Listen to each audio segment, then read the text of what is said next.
This is a special election midweek focus.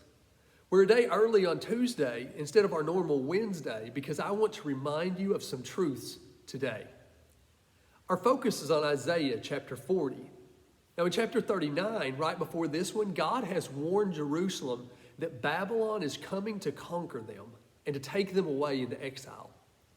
Now I know that some of you feel like that's what's happening in your country right now. And that feeling might be increased by the outcome of this election.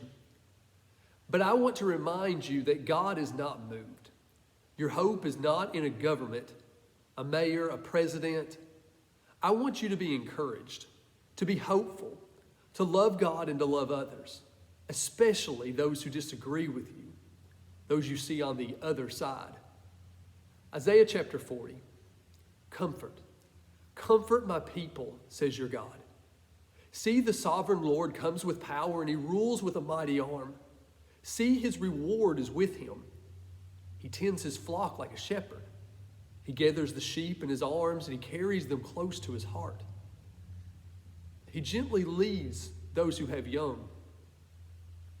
Who has measured the waters in the hollow of his hand, or marked off the heavens? Who has held the dust of the earth in a basket, or weighed the mountains on the scale and the hills on a balance?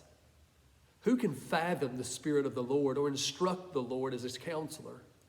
Whom did the Lord consult to enlighten him? And who taught him the right way? Who was it that taught him knowledge, or showed him the path of understanding? Surely the nations are like a drop in a bucket. They are regarded as dust on the scales. He weighs the islands as though they were fine dust. Before him all the nations are as nothing. They are regarded by him as worthless and less than nothing. With whom then will you compare God? To what image will you liken him? He sits enthroned above the circle of the earth, and its people are like grasshoppers. He stretches out the heavens like a canopy, and he spreads them out like a tent to live in. He brings princes to naught and reduces the rulers of the world to nothing. No sooner are they planted, no sooner are they sown, no sooner do they take root in the ground than he blows on them and they wither, and a whirlwind sweeps them away like the chaff. To whom will you compare me? Or who is my equal, says the Holy One? Lift up your eyes and look to the heavens. Who created all these? He who brings out the starry host one by one and calls forth each one of them by name because of his mighty power and his mighty strength. Not one of them is missing. Why do you complain? Why do you say, my way is hidden from the Lord? My cause is disregarded by my God. Do you not know? Have you not heard? The Lord is the everlasting God, the creator of the ends of the earth. He will not grow tired, nor weary, and his understanding no one can fathom.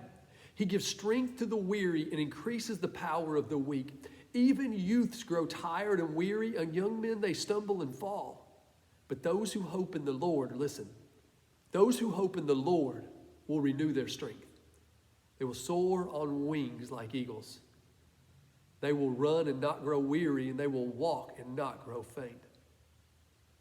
No matter how this election goes, some of you will be angry and sad and scared, and some will be elated. There is certain to be much uncertainty, but you know that God is God. He watches over these events. He works in mysterious ways, working for your good.